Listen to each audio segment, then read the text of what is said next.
All right, I am here. I'm using my body to shield the phone from the sunlight because the phone tends to get hot. But here we go. I'm just doing a little bit of gardening work here at mi casa. And I was thinking about intelligence today, given the prolific lack thereof in the political landscape. Had a conversation with my wife this morning about, about the state of the world. And the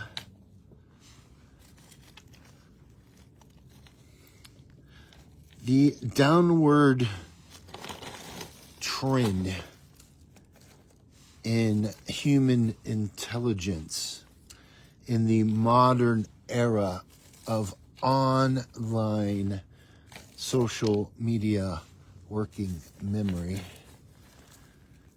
I am of the opinion that the internet has been bad for humanity. The internet was a great experiment in the 90s, full of promise. What nobody said back then, the genius, intelligent, super IQ inventors of the internet, one of the things they did not say back then is that the internet was going to contribute to the deconstruction of human society.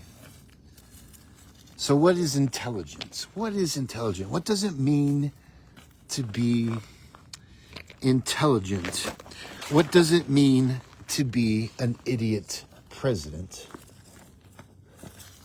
What does it mean to be an idiot voter that thinks an idiot president is a good idea?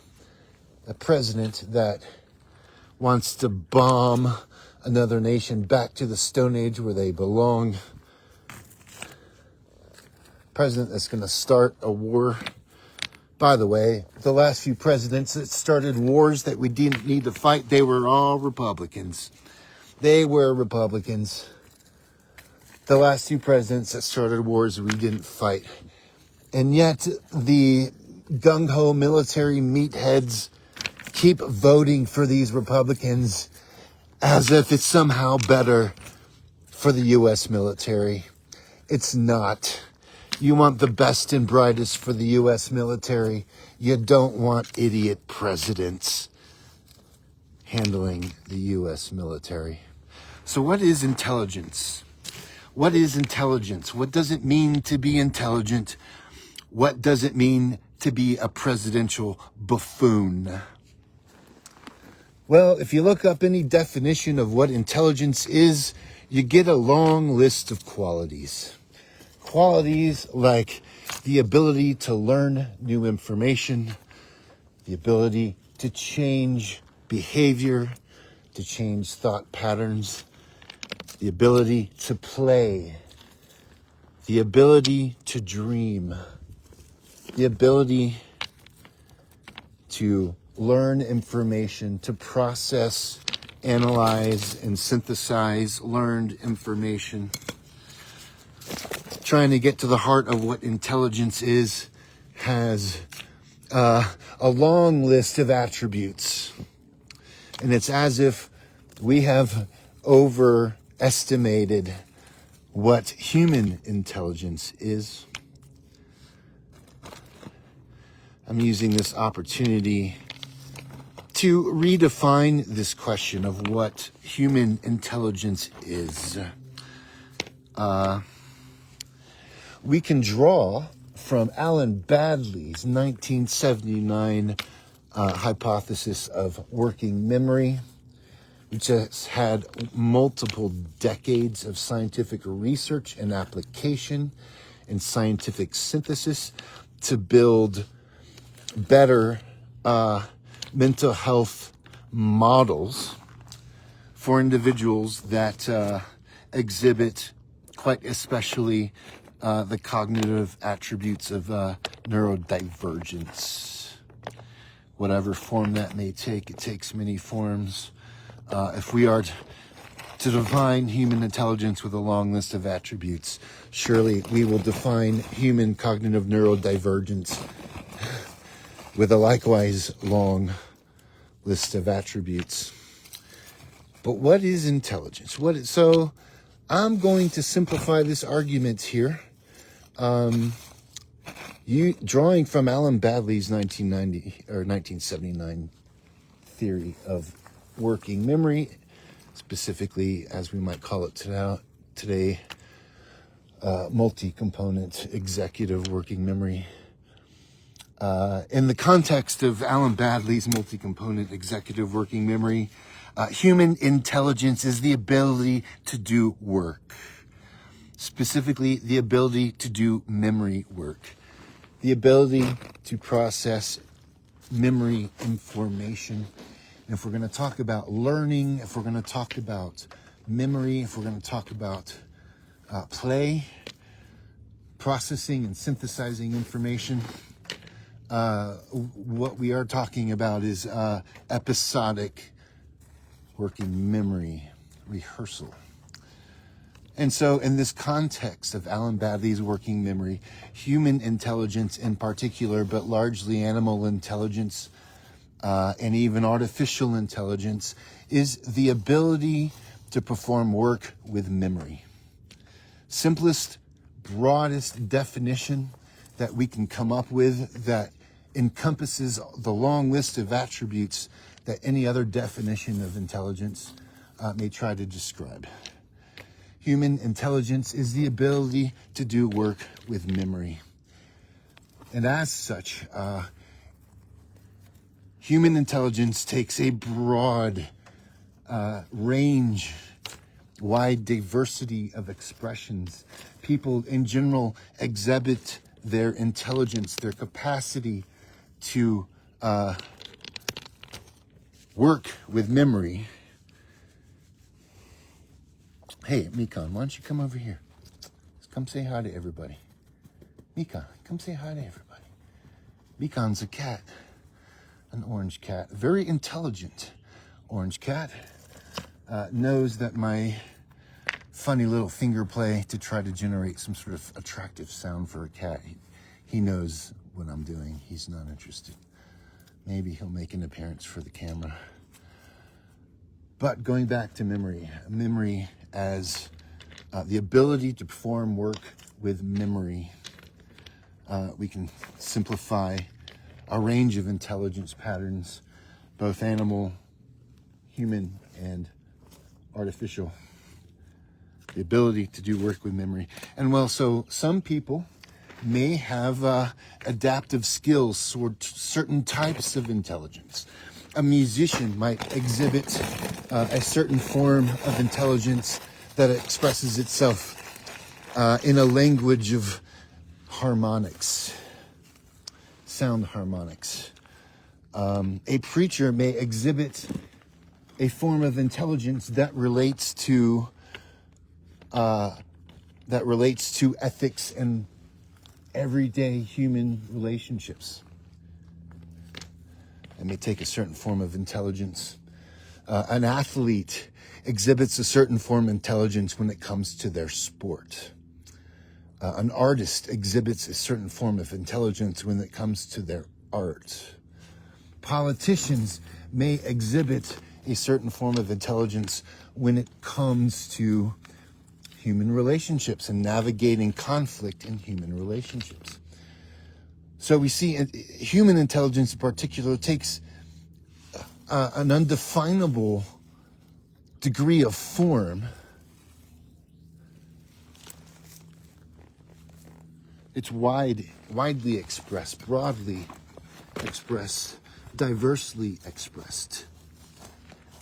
It is within the concept of Alan Baddeley's working memory and this idea that intelligence is the capacity to work with memory, that people express their myriad forms of intelligence Maybe it's a fashion intelligence. Maybe it's a social intelligence. Maybe it's a business intelligence.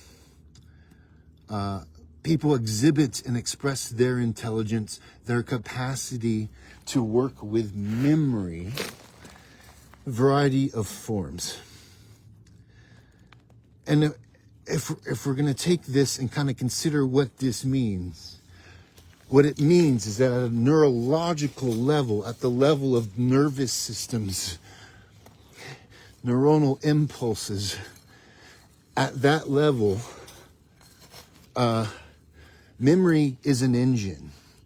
Memory is a memory engine. Attention is a form of that engine, enabled to pay attention to something.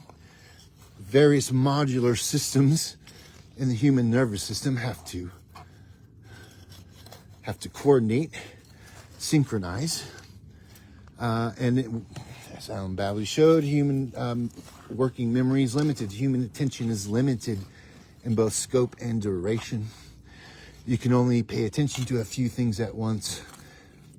You can only remember in your episodic rehearsal a few things at once. So the engine of human intelligence is limited in scope and duration. But in order to express intelligence in the work that we do, in order to express memory intelligence in the work that we do, our brains must construct episodic systems in order to synthesize memory, in order to imagine possibilities, in order to analyze patterns. I'm now in the process of weeding. Side note, getting the bindweed out.